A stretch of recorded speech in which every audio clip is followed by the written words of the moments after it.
창세기 49장 야곱이 죽기 전에 기력이 해가지고 더 이상 말도 제대로 못하기 전에 12아들들을 소집해서 그 12아들들 각 사람에 대해서 마지막으로 남기고 싶은 말을 합니다. 1절에서 너희는 모여라, 너희가 뒷나라의 결권들에 내가 너희에게 말하겠다 했듯이, 사람이 죽기 전에 무슨 말을 못하겠습니까? 야곱이 그 애증이 함께 있는 아들들 하나하나에 대해서 작심 발언을 하겠다는 이야기지요. 그리고 2절에서 야곱의 아들들아, 너희는 모여서 들어라. 너희 아버지 이스라엘 하는 말에 귀를 기울이라. 그러니까 너희가 이전에는 내 입에서 이런 말 들어보지 못했을 것이다. 그러니 잘 새겨 들어라. 죽기 전에 마지막으로 하는 말에 잘 새겨 들어라 하고, 큰아들 루벤부터 시작을 해서 이게 자식들을 향한 축복인지 저주인지 헷갈리기도 하는, 그죠? 아들들 하나하나에 대하여 이들이 어떤 기질과 성격인지, 이들은 어떤 인생을 살게 되며 어떤 감을 이룰지 그 특징적인 면들을 예언해 줍니다.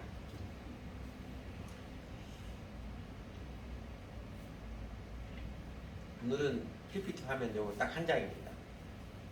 그래서 쭉 정리하면 이래요. 정리하면 이렇게 됐는데, 루벤은 앞에 뭐 이름 뜻이나 이런 거는 눈으로만 보시고요. 오늘 본문에 나온 것은 뒤에 상징하고 야곱의 예언인데, 예언의 순서는 이 중간에 순서라겠죠. 예언의 순서는 그 나이 순서대로 한 게 아니고, 먼저 레아의 아들들 먼저 쭉 6명, 르우벤, 시몬, 레위, 유다 한 다음에 그 다음에 레아가 뒤늦게 난 이사가 스불론에 대해서 예언하고, 그 다음에 비라와 실바에게서 나왔던 아들들 단, 납달리, 갓, 아셀 네 사람 예언을 하고, 마지막에 이제 라헬에게서 나왔던 하나 잘렸네요. 화면이 이게 안 나오네. 왜 잘렸는지 잠깐만요.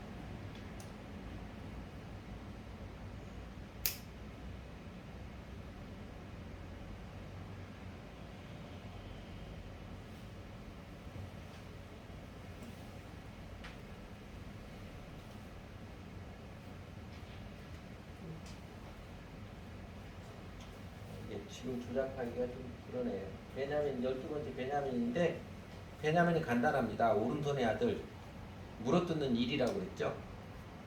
물어뜯는 일이 그렇게 나와 있습니다. 이게 제가 저 책상에 더 작업한 것을 노트북으로 옮기면서 이렇게 조금씩 오차가 좀 있더라고요.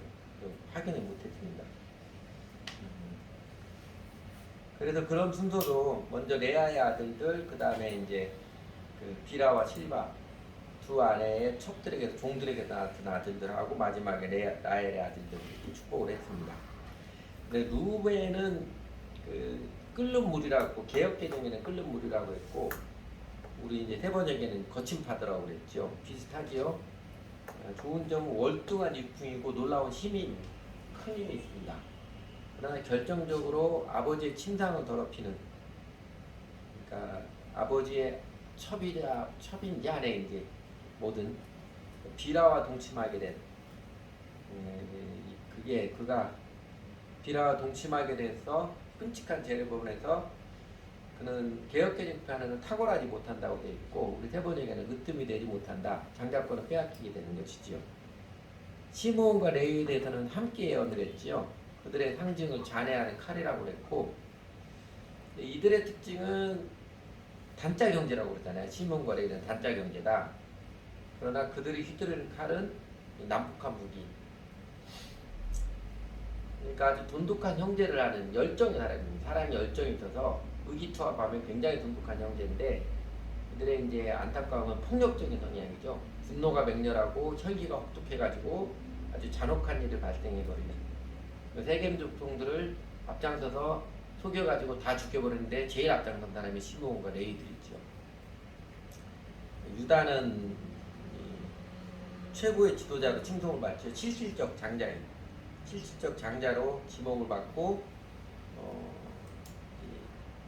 다윗의 조상, 그 다음에 메시아 예수 그리스도의 조상이지요. 레위 지파의 사람들 중에 대표적인 사람이 그 모세죠. 모세는 지면에서 지상에서 제일 온유한 사람이기도 했지만 모세의 특징 중에 하나가 혈기잖아요. 한 뚜껑 하는 사람이잖아요. 레위 지파가 원래 이렇게 혈통적으로 좀 기질적으로 한 뚜껑 했던 모습입니다. 그리고 요 유다 지파에서는 갈렙도 유다 지파고 그 다음에 다윗과 유다의 역대 쭉 왕들 남쪽 유다 역대 왕들은 다 유다 지파고 그 다음에 예수님이 유다 계보에서 탄생하게 되지요. 그리고 이제 단 지파는 길섭의 뱀이고 새끼의 독사라고 그렇게 되어 있는데 보면 백성을 정의로 다스리는 굉장히 정의의 나라입니다. 그리고 굉장히 명확한 섬뜩하고 기민한 공격성을 지니고 있어서 재밌는 게 단지파를 쭉 이야기하면서 18절에 주님 제가 주님의 구원을 기다립니다. 전혀 그 유언과 관계없는 이야기를 한마디 야곱이 덧붙이죠. 단의 미래를 생각하니까 이게 섬뜩한 거예요. 주님 제가 주님의 구원을 기다립니다. 오히려 그렇게 표현하는 만큼 이 단지파 사람들 중에는 삼손이 단지파 사람이지. 아주 탁월한 힘이 같은 삼손이고 그 다음에 이제 납달리는 재밌는 표현이지요. 노인 암사슴이라고 하면서 그 재롱이 귀여울 것이다 그러죠. 그때 같으면 그 탤런트가 많은 실제로 이제 연예계에 종사하는 이런 역할의 사람이지 않았을까. 사람들을 즐겁게 하고 그랬던. 그리고 갓은 이제 전사라고 그랬는데 가만히 있을 때는 가만히 있습니다. 그러나 누군가 자신을 공격을 하면 아주 맞받아치는데 카운터파이트죠. 맞받아치는데 아주 탁월한. 그래서 나라를 지키고 민족을 지키는 역할을 했던 사람이고요. 아셀은 이제 부지런한 농부지요. 그래서 왕에게 수라땅을 바치는 아주 기름진 선물을 내어서 사람들에게 도움이 되는 부지런한 농부고, 이사갈은 우리 세번역에는 뼈만 남은 나귀라고 번역을 했고 개혁교회는 건장한 나귀라고 했는데, 뼈만 남은 나귀가 문맥이 흐르면 더 자연스럽게 맞을 것 같습니다. 왜냐하면 아주 특이한 모습이죠. 편한 곳 찾아다니고 안장 사이에 웅크려 앉아있는 뼈만 남은 나귀 같아서 살기에 편한 것을 보거나 안락한 땅을 만나면 어깨를 들이면서 거기 웅크리고 있는, 그래서 짐이 나지고 그런데 압제를 받으며 섬기는 노예가 될 것이다. 굉장히 수동적이에요. 자기가 스스로 뭐 일하지 할 수 있으면 편한 데 찾아가서, 할 수 있으면 꼼지락거리기 싫어 편한 데 찾아가려고는. 근데 되면 착하니까 또 다른 사람 시키면 그것도 다 해요. 자기가 능동적으로는 하지 않습니다. 노동자, 노예적인 노동자의 모습을 볼 수 있고요. 스불로는 이 해변의 항구라고, 상징이라고 해변의 항구에 살피다 그랬는데 능숙한 상인이죠. 아주 사람들과 관계를 잘하고 활발히 거래해서 상인들 넓은 영토로 차지하게 되는. 요셉은 이제 무성한 가지가 쭉 뻗어오르는 것처럼 하나님의 은혜의 복을 최고로 많이 받은 사람, 자기뿐만 아니라 다른 사람들에게도 그 은혜의 복을 넉넉히 나누는 사람, 사람에게는 미움을 받을 수 있는, 사수들이 잔인하게 화를 쏘며 달려들어도 이렇게 비유적으로 표현했는데, 사수들이 적게 해주심을 품고 그걸 반역으로 삼아도 누군가 요셉을 죽이고자 하고 공격을 해도 그걸 넉넉히 다 이겨버리는, 형들이 죽이고자 했어도, 보디발의 아내가 요셉을 죽이고자 했어도 그걸 넉넉히 다 이겨버리는 그런 모습입니다. 최고의 복을 받은 자이고, 베냐민은 물어뜯는 일이라 했던 것은 약탈자죠. 전형적인 막내. 형들은 다 나이가 많은 데 있어서 형들이 다 오냐 하니까 어릴 때부터 그냥 자기가 좋으면 좋은 대로 다 하는, 그러니까 아무 감각이 없어요. 자기가 원하면 자기가 먹고 싶은 거 다 뺏어 먹어야 되고 이래는, 그런 기질적인 특성을 말해줬습니다. 재밌는 것은 맨 마지막 28절에 그러잖아요. 그는 아들 하나에게 알맞게 축복하였다. 다 적절하게 축복했다. 그렇게 표현합니다. 그리고 이제 까먹었는데 베냐민의 후손 중에는 사울 임금이 베냐민이지. 사울왕이 베냐민이고, 그 다음에 이제 요셉은 이제 므낫세와 에비라는 두 아들이잖아요. 므낫세 후손들이 입다, 기드온, 엘리야가 므낫세 후손입니다. 그리고 이제 에브라임 후손은 여호수아하고 그 다음에 그 북이스라엘 여로보암 1세가 에브라임 지파죠. 에브라임 지파고 그렇습니다. 여러분 이렇게 보면 여러분 자신은 야곱의 12 아들 중에 나는 누구가 제일 비슷하게 닮은 것 같아요. 내 기질은. 전체적으로 보면 인간의 여러 기질적 특성들이 나타나 있습니다. 특히 이제 그 이스라엘 가가드들을 표현한 이제 상징적인 표현을 보면 많은 부분이 이제 기질적 특성을 나타내고 있습니다. 마치 우리나라 사람들 쥐띠, 소띠, 호랑이띠, 토끼띠 뭐 그잖아요. 12지라고 그러죠. 자축이며 진사오며 신유술에 했던 익숙하듯이 그러니까 조금 비슷한 인상을 받지요. 이스라엘 열두 아들들. 그리고 이 상징은 이제 기질적인 특성을 반영한 느낌이 많지만 그러나 반면에 야곱의 그 예언, 구체적인 예언에서는 그 기질이 반영된 성격 그리고 인생과 역사, 운명에 대해서 야곱이 예언을 해준 것입니다. 기질, 영어로 템퍼라먼트죠. 그 다음에 이제 성격, 퍼스널리티, 인격, 캐릭터, 이제 혼용해서 살기도 하고 이게 칼로 무자르듯이 그 경계를 명확히 구분하는 게 불가능하지만 별로 의미가 없지만 그래도 조금 큰 맥락에서 의미를 쉽게 구분하면 이렇게 알 수 있습니다. 기질은 선천적으로 타고난 기품과 성질이지요. 심리적 특성을 반영합니다. 그 사람의 본연 그대로의 바탕이 되는 심리적 특성이고요. 성격은 이 선천적 요인 더하기 환경적 요인입니다. 기질이 환경과의 상호작용 속에서 형성되는 것이 성격이에요. 인격은 그 성격의 지적이며 도덕적 요소를 추구하는 개념이 인격입니다. 그러니까 성격은 그 자체는 가치 중립적인 개념입니다. 대부분 그래요. 물론 참 성격 되게 더럽네 뭐 이렇게 표현하기도 하지만 성격 자체는 우리 MBTI 검사할 때 성격 여러 가지 유형했을 때 뭐가 좋은 거고 뭐 나쁜 거 이렇게 구분할 수 없듯이 가치 중립적인데 인격은 가치 판단력입니다. 그러니까 성격이 살아가면서 어떤 태도와 행동을 낳는 모습으로 습관화되었느냐 그게 이제 인격입니다. 성격이 살아가면서 여러 가지 반응을 일이든 사람이든 여러 가지 반응을 거치면서 어떤 태도와 형성을 낳는 그 마음으로 이렇게 형성이 된 습관이 됐느냐 이게 이제 인격입니다. 여러분 기질에 대해서는 뭐 다 알고 있는 것처럼 고대 의사 히포크라테스가 처음으로 밝혔던 4가지 체액들 있죠. 그 혈액에 이런 성분이 많고 적음에 따라서 다혈질, 담즙질, 점액질, 우울질 이 4가지 밝힌 근거가 있는데 이게 후대를 거치면서 갈레노트라는 사람, 인마네 칸트, 칼 라너 그리고 최근에는 성령과 기질에서 팀 라이라는 심리학자 이런 사람들의 지지를 꾸준히 받아서 지금도 많은 사람들이 이 구분을 받아들여 사용합니다.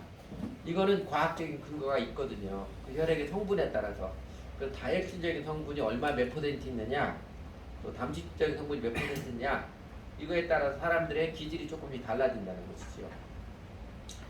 그리고 요새 이제 사람들이 혈액형에 따라서 사람의 기질을 구분하는 게 여전히 많이 사람들에게 이야기되고 회자되고 있잖아요. O형은 단무지, 단순하고 무식한 지랄 같은 게 O형이고요.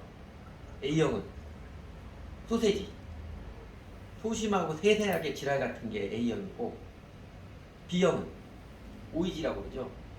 오만하고 이기적이면서 지랄 같은 게 이제 B형이고, AB형은 그냥 지지지, 모든 게 다 지랄하는 우스갯소리를 그렇게 하는데, 여러분 혈액형에 따라서 사람의 기질을 구분하는 것은 사실 근거 없습니다. 과학적 근거 없는 것입니다. 1차, 2차 세계대전 전에 그때 이제 유럽에서 우생학이 발달했잖아요. 독일의 히틀러가 나치즘을 그런 것도 우생학이 영향했습니다. 독일 민족이 계속 제일 우수하다 이렇게 했던 우생학이 있는데 우생학이 발달하면서 우생학이 일본에 건너와서 일본 사람들이 과학적 근거 없이 그냥 흥미삼아 만들어졌는데 이게 쉽고 재미있으니까 아직도 사람들에게 회자되고 있는 것입니다. 또 말하면 또 그럴 것 같기도 하다 그러잖아요. 근데 사람이 누구나 다 뭐 O형, A형, B형, AB형의 어떤 특징들 단순하거나 소심하거나 오만하거나 뭐 이기적이다 이런 거 다 조금씩 다 있습니다. 근데 나는 B형이니까 좀 이런 모양이다 하면은 맞는갑다 그런 것 같지요. 사실 혈액형에 따라 구분은 그거 과학적 근거 없는 것입니다. 우리나라 사람들 중에는 그 구한말에 한의사였던 이재마치가 그 주역의 태극설에 나오는 사상 원리를 인간의 기질과 성격의 적용에 구분한 사상체질이라는 게 있죠. 태양인, 태음인, 소양인, 소음인 이런 게 있습니다. 이 우스갯소리인데 이재마가 왜 이름이 이재마냐면요. 제주도 말이라고 해서 이재마입니다. 그 아버지가 태몽을 꾸었는데 제주도 말에 자기 집으로 들어오는 꿈을 꿨어요. 그래서 자기 아들을 낳는 것도 좀 기구했는데 아들을 낳아서 아들 이름을 이재마, 제주도 말에다 해서 이재마라고 지은 겁니다. 그거 사실이에요. 근데 이재마가 그 사상체질이라는 것은 한약을 처방하는데 체질에 따라서 처방을 달리해야 그래야 효과가 있다. 정 체질이 안 맞는 한약을 처방했던 오히려 역효과를 낼 수 있다. 당시로는 획기적인 주장을 해서 유명해졌지요. 근데 요새 사람들은 그게 아니라 사람을 판단하는 구실로 자꾸 이 사상 체질 이야기하는 것 같아요. 소양이는 지랄 맞다 이런 식으로 말해요. 그리고 이제 성격을 구분하는 기질 말고 성격 구분하기라는 단연 요새는 MBTI 성격 유형 검사가 압도적인 지지를 받고 인정을 받고 활용을 되고 있습니다. 여러분들 MBTI 성격 유형 검사 한 번씩 다 해봤죠? 혹시 아직도 한 번도 안 해본 사람은 인터넷에서 쉽게 할 수 있습니다. 무료로 인터넷에서 쉽게 할 수 있습니다. 한번 해보는 것도 재미있습니다. 이거는 이제 구스타프 칼 융이라는 심리학자의 성격 유형 이론에 근거해서 캐서린 브릭스하고 그녀의 이제 딸이죠. 이사벨 브릭스 마이어스가 개발해서 그 두 사람의 이름을 따서 마이어스 브릭스 타입 인디케이터, 그래서 MBTI입니다. 마이어스 브릭스 타입 인디케이터에서 성격 유형 MBTI 성격 유형 검사라고 했습니다. 이제 어떤 부분이 16가지로 구분하잖아요. 어떤 부분이 다들 상식적으로 많이 알고 있으니까 제가 더 언급하지는 않겠습니다. 네, 이제 오늘날에도 MBTI 성격 유형 검사처럼 많은 질문들을 통해서 기질 구분하는 기질 검사들도 여러 개 있습니다. 제일 보편적으로 유명한 TCI 검사라는 것인데 이 사람이 자극 추구에 대해서, 위험 회피에 대해서, 사회적 민감성에 대해서, 인내력에 대해서 얼마만큼 특질들이 있느냐 이런 걸 조사하고요. 우리나라 그 MBTI 한국 MBTI 연구소에서 기질 검사를 개발하는 것도 하나 있습니다. KTI라고 그러는데 한국의 문화와 한국인의 기질 특성을 반영한 한국형 기질 검사지요. 보호자 기질이 얼마나 있느냐, 활동가 기질이 얼마나 있느냐, 또는 이상가 기질이 얼마나 있느냐, 합리론자 기질이 얼마나 있느냐 이런 걸 조사합니다. 이런 것들을 한 번씩 하는 것, 내 기질 성격 검사, 기질 검사를 통해서 내 기질과 특성, 100% 정확하게 인디케이트 해야지는 못하지만 알려주지는 않지만 그래도 어느 정도 내 기질과 성격의 특성을 아는 것이 재미도 있고 또 유용하기도 합니다. 그런데 여러분 기질은요 선천적인 것 바꿀 수 없습니다. 기질은 선천적인 것 바꿀 수 없습니다. 성격도 조금씩 바뀌어가기도 환경에 따라서 바뀌어가기도 하지만 크게 바뀌는 것 같지 않습니다. MBTI 여러분 여러 번 해봤겠지만 조금씩 바뀌는 사람에서도 전혀 몇 년 지나니까 확 정반대로 이런 사람은 거의 없잖아요. 성격도 크게 바뀌지 않습니다. 그래서 중요한 것은요 기질이든 성격이든 그 자체로서는 어떤 게 더 좋다, 어떤 게 더 나쁘다, 어떤 게 더 우월하다, 어떤 게 열등하다 그렇게 구분할 수 없는 것입니다. 중요한 거예요. 인생을 살아가면서 만나는 여러 환경과 사람들과 관계 속에서 내가 가진 고유한 기질과 성격을 어떻게 개발시켜서 좋은 태도와 반응, 행동을 습관화시키느냐, 그래서 인격, 어떤 성품을 형성하느냐가 중요합니다. 왜냐하면 살아가는 삶의 의미와 행복, 삶의 퀄리티를 결정하는 것, 그 다음에 운명을 결정하는 것은 인격과 성품이 인격 성품이지 기질과 성격이 아닙니다. 기질을 바꾸려고 하지 말고 성품을 개발하는 게 바른 방향이지요. 그러니까 내 기질을 탓하지 않고 내 기질, 고유의 기질 그대로 상황과 사람들에 대해 반응하는 태도를 정직하게 아름답게 발전시키는 게 인격과 성품 형성의 열쇠입니다. 그리고 그게 인생을 행복하고 의미있게 살아가는 어쩌면 인생 운명을 결정하는 열쇠입니다.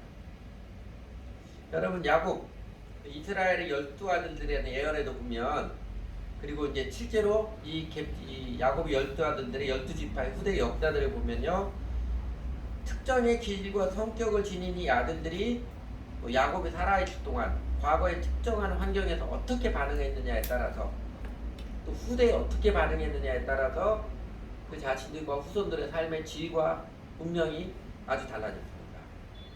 예를 들면 루벤, 시므온, 레위 이 세 사람은요 아버지 야곱이 살아있을 동안에 자신의 기질을 잘 컨트롤하지 못해서 유용하게 사용하지 못하고 그냥 성질대로 살아가지고 끔찍한 반응을 보여서 운명이 파탄한 아주 나쁜 대표적인 예이지요. 상대적으로 유다와 요셉은 그 자신들의 기질을 아름답게 잘 활용을 해서 하나님의 은혜의 축복을 받은 아주 좋은 바람직한 예입니다.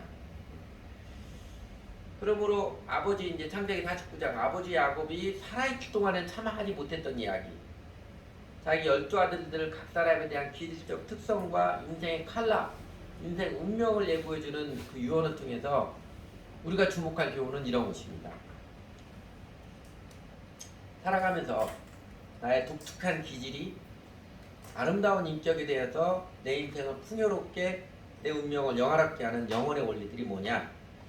이거를 주목해보고 싶습니다. 이런 것들입니다. 한 5가지 꼽아볼 수 있습니다.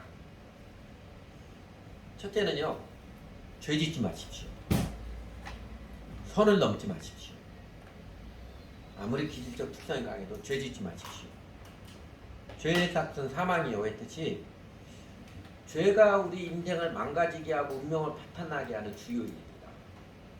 여러분 루벤 월등한 유풍 아주 놀라운 탁월한 능력을 지녔지만 아버지의 첩이죠 비라와 이게 통간을 했는지 강간했는지 모르겠지만 자신의 욕정을 다스리지 못하고 선을 넘어버려서 장자권을 잃어버렸습니다.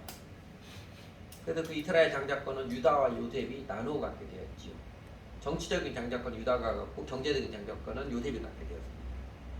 그리고 루벤은요, 그 후대 역사에 BC 9세기에 모압 족속에서 아주 지파가 멸족하게 되는 이스라엘 12지파 중에 제일 먼저 멸족한 지파가 되고 말았습니다.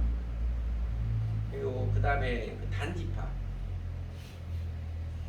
그 단지파의 특징이 백성을 정의로 다스린다고 그러는데 이거 사실 그 자체는 굉장히 좋은 성품이기도 하죠. 좋은 특성이기도 합니다. 사람들을 인간적 정에 연연하지 않고 과감하게 정의로 대하는 정의의 사나이 기질이었으나 이 단지파가 이스라엘 12지파 중에 우상 숭배를 제일 먼저 도입을 했고 그 다음에 이스라엘 여로보암 임금 때 이스라엘에게는 역사적 금기사항 중에 하나가 금송아지잖아요.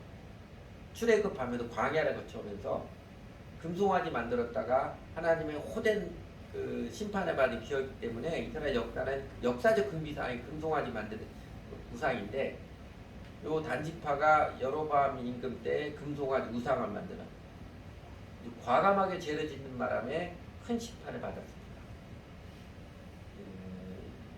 계시록 요한계시록 7장에 보면 마지막 날에 그 하나님께서 이스라엘 각 지파에서 하나님의 그 인치심을 받은 사람들, 쉽게 얘기하면 구원받은 사람들의 숫자를 계수할 때 그때 각 지파마다 쭉 나오는데 다른 11지파는 다 있는데 단지파는 아예 없습니다. 그때 없어요. 지파가 지워진 심판을 받은 것입니다. 여러분 예수님을 영접해서 내 과거의 죄뿐만 아니라 현재 미래의 죄까지 다 용서받았으니까 죄 짓는 것을 가볍게 여기는 그릇된 성향이 현대의 기독교 종교인들에게 만연된 게 매우 안타까운 현실입니다. 그러나 사실은 이런 거죠. 진실이 이런 것입니다.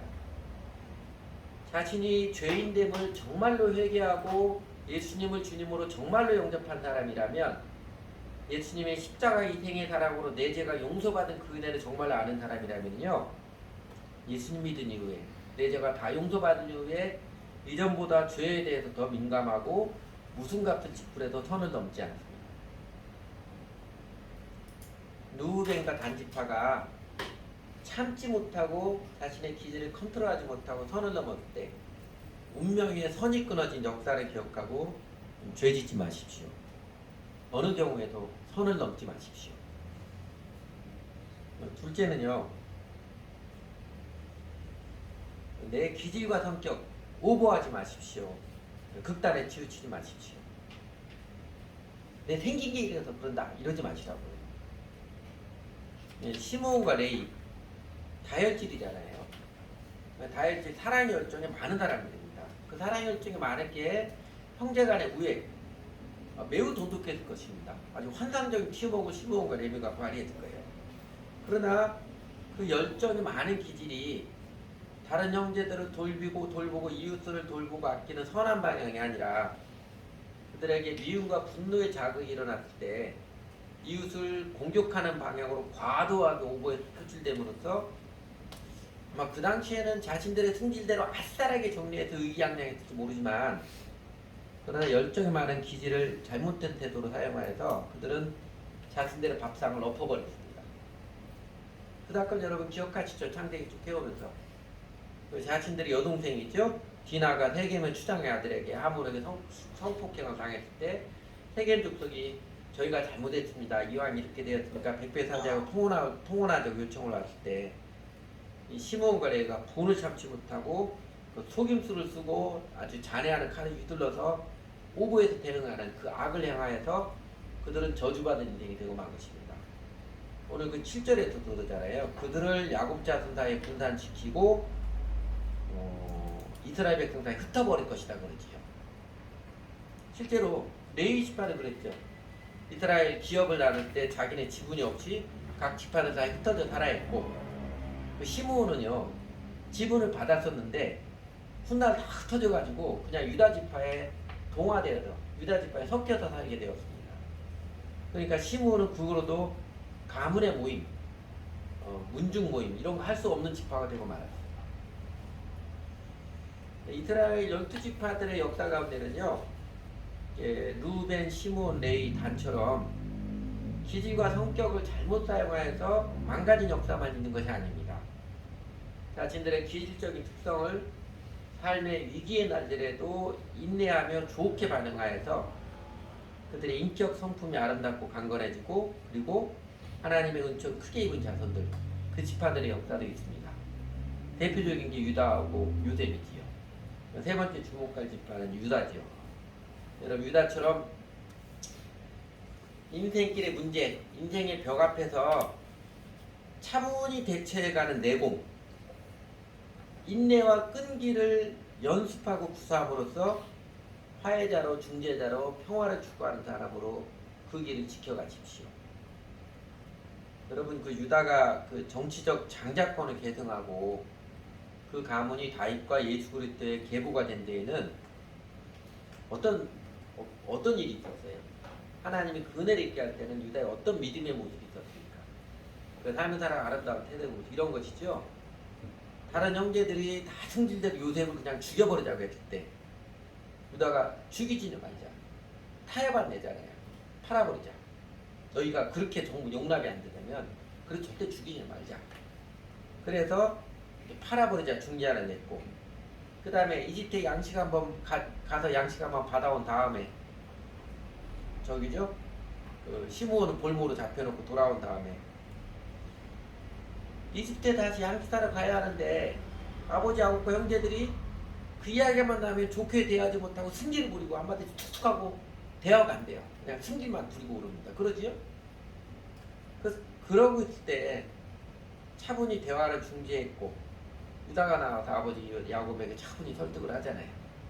그 다음에 결정적으로 이집트 총리가 된 요셉의 작전에 딱 걸려가지고 이제 베냐민 데리고 가지 못하는 절망스러운 벽 앞에서 다들 절망하고 통곡하고 난리를 치는 때에 이집트 용감하게 이집트 총리 앞에 나아가서 차분하게 논리적으로 그리고 감동적으로 자신이 기꺼이 희생해야겠다는 이야기를 통해서 감동적인 이야기로 화해자, 중재자 역할을 적극적으로 감당했습니다.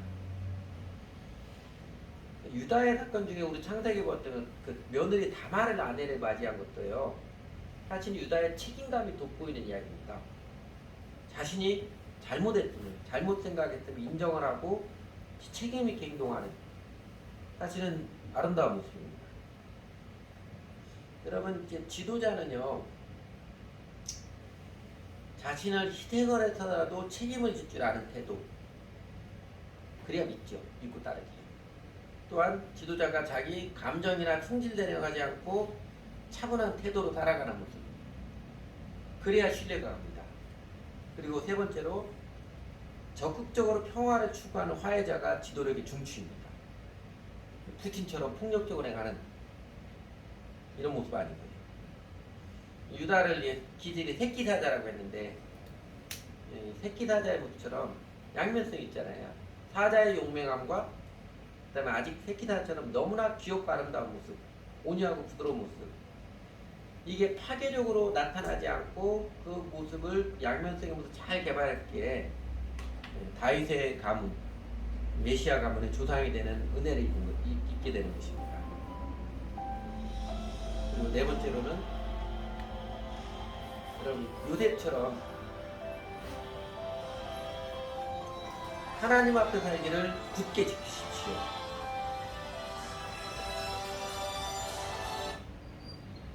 하나님 앞에 살기를 굳게 지키십시오. 어느 때 어느 환경에서도 하나님 바라보고 하나님의 다스리심과 인도하심을 굳게 믿고 오늘의 이제 험악한 현실에 인내하며 하나님 앞에 살기를 여러분 굳게 지켜보십시오. 이게 하나님의 대박 은혜를 입는 길, 영생복락을 풍성하게 누리며 사는 비결입니다. 요셉처럼 하나님 앞에 산다는 것, 아무리 내 감정 속이 뒤집어진다고 하더라도 신태타령하고 주저앉아 있거나 술 포마시거나 말초 신경 자극하는 오락으로 도피하지 않고, 그리고 열심히 일해봐야 다 남 좋은 일만 시키는 것 같아도 오늘 주어진 내 삶의 일들에 최선의 충성을 들어가는 마음, 그리고 다른 사람을 사랑으로 참되게 끝까지 대하며 살아가는 마음과 그 태도를 연습하고 구사하며 살아가는 것입니다. 사실은 예수님의 제자로 살아가는 신앙생활, 제자도 핵심이 그거지요. 오직 사랑하면서 참된 것을 하여 범사에 그에까지 잘하시라. 그는 머리니 곧 그리스도라. 에베소 4장 15주처럼 이게 열심히 해야 내가 돌아오는 게 별로 없는 것 같아도 하나님께서 주신 일 언제나 내 삶에 충실하게 살아가는 것, 게으르지 않고 충실하게 살아가는 것, 그리고 사람들에 대해서 언제나 사랑으로 참되게 대하는 것을 점점점 그 태도를 익히고 발전시키는 그게 제자도입니다. 저희가 신앙생활하는 이유예요. 그 삶의 태도, 인격과 성품을 개발되면 개발할수록 하나님과 함께 하신 행복과 의미를 더 많이 누릴 것입니다. 그리고 그 요셉에게 하나님께서 최고의 복을 내려주셨지요. 이스라엘의 또 다른 장자권, 하나님의 풍요를 누리게 하는 게 경제적인 장자권을 요셉이 받아서 자식뿐만 아니라 다른 형제들, 집안의 모든 식구들을 대재난의 시대에도 오히려 평안과 풍요로움을 누리며 살게 했습니다. 그리고 마지막 다섯 번째로 기질과 성격과 운명을 가르쳐주는 야곱의 아들들에 대한 야곱의 예언을 통해서 마지막 다섯 번째로 저희가 주목하고 싶은 영적인 교훈 이것입니다. 내게 주어진 독특하지만 평범한 인생, 내 기질이 독특하지만 그러나 삶은 보잘것없는 평범한 인생, 감사하며 평이하게 살아가는 인생을 기뻐하십시오. 이스라엘 역사에서 또 창세기에도 성경에 별로 기록이 없는 이스라엘 그 아들들과 지파들 있잖아요. 그 재롱둥이 탤런트 납달리, 외세의 침략을 막아내는 전사 갓, 그 다음에 부지런한 농부에서 임금의 수라상을 바치고 기름진 선물을 주는 아셀, 좀 수동적이고 게으르긴 하지만 착해서 굳은 일 다른 사람 시키면 다 도맡아 하는 이사갈, 능숙한 상인이어서 재정적 풍요로 안겨주는 스불론. 여러분 이런 지파들을 간과할 수 없습니다. 요새 같으면 문화예술인, 군인, 농부, 노동자, 비즈니스맨, 상인, 이 사람들 한 사회를 구성하고 한 나라를 구성하는데 원활히 돌아갈 때 꼭 필요한 사람들입니다. 납달리, 갓, 아셀, 이사갈, 스불론. 그거로도 구약성에 별 기록 없어요. 특별한 사건이 별로 없습니다. 그러나 우리가 절대로 간과할 수 없는 이유, 왜 그래요? 사실 우리들 대부분의 사람들은 이 지파들처럼 그렇게 튀지 않는 인생을, 별로 주목받지 못한 인생, 그러나 없어서는 안 되는 사회의 한 모퉁이를 담당하는 보통 사람들로 살아가기 때문입니다. 어쩌면 우리의 정체성은 유다나 요셉보다도 납달리, 갓, 아셀, 이사갈, 스불론 이런 사람들과 더 비슷하잖아요. 세상은 영웅을 주목하지만 그러나 영웅의식은 오만의 소치입니다. 어쩌다가 영웅이 된 자신을 발견할 수도 있지만, 그러나 서른 잔치는 끝났다 표현처럼 아, 내가 왕자나 공주가 아니었구나, 평범한 사람이구나, 평범한 인생을 살아감을 빨리 받아들이는 게 행복이에요. 자녀들 양육할 때도요, 아, 우리 내 아들 내 딸이 얘가 천재구나, 이런 생각이 한 3번 들어야 얘가 그 떨어지는 애가 아니라 병신이 아니라 보통 사람이라고 좀 험한 단어 쓰는데, 애 키우면서 야, 내 아들 내 딸이 이 천재구나 이런 생각이 3번쯤 들어야 아, 얘가 정상적인 애구나, 그런 거래요. 그리고 정작 삶의 의미와 행복은요, 영웅이 되어서나 영웅을 추구해서가 아니라 어디에 달려있어요? 어떤 삶을 살지라도 하나님과 동행하는 삶에 달려있지 않습니까? 그러니까 이 믿음의 비밀을 배우지 못하고 알지 못하여서 영웅과는 전혀 거리가 없는 영웅이 되지도 못하면서 여전히 마음은 공주병 왕자병, 어떻게든 좀 세상에다가 좀 뜨고 싶다고 발버둥치는 마음은요, 어떻게 돼요? 점점 더 고통의 나락으로 빠져갈 뿐입니다. 영웅의식, 병적 자아집착 현상입니다. 이 병적 자아집착을 버리지 못하는 사람은요, 어쩌다가 영웅의 자리에 올라가는 불행할 뿐이고, 만약에 그런 사람이 병적 자아집착인 사람이 영웅의 자리에 올라가면 많은 사람은 고통스럽게 할 뿐입니다. 정치 지도자 중에 이런 사람이 우리나라뿐 아니라 다른 나라에도 숱하게 많잖아요. 인생의 행복과 의미는요, 튀는 데 있는 게 아니라 하나님과 동행하는 삶의 길에 놓여 있습니다. 여러분, 그러므로 튀려고 발버둥하지 마십시오. 그냥 내 삶, 내 일이 평범하지만 그래도 하나님 나라의 한 모퉁이, 한 역할을 감당하고 있음을 기억하고 하나님과 동행하기를 추구하며 하나님의 은혜의 즐거움에 기뻐하며 살아가시기를 바랍니다. 인간은 다 생긴 대로 삽니다. 사람은 다 자기 기질대로 살아가기 마련입니다. 그러나 하나님께서 선한 선물로 독특하게 주신 내 기질, 이 기질을 가지고 오늘 내일 이런 환경 저런 사람들 부딪히며 살아가는 동안 내가 어떤 태도로 반응하며 어떻게 대처하느냐에 따라서 인생의 행복과 의미, 인생의 퀄리티가 결정되며 더 나아가 영혼의 운명이 결정되는 것입니다. 생긴 기질을 변화시킬 수는 없지만 우리가 주 예수님을 믿고 따름으로써 생긴 모습 그대로이지만 그 나름 아름다운 향기를 내고 선한 영향을 끼치는 멋진 인생을 누려보기 원합니다. 그렇게 살기 원합니다. 같이 기도하지요. 또 먼저 우리 각자가 기도하는 시간, 하나님의 성령께서 느끼게 하시고 깨닫게 해주신 것 붙잡고 기도하는 시간 갖도록 하겠습니다.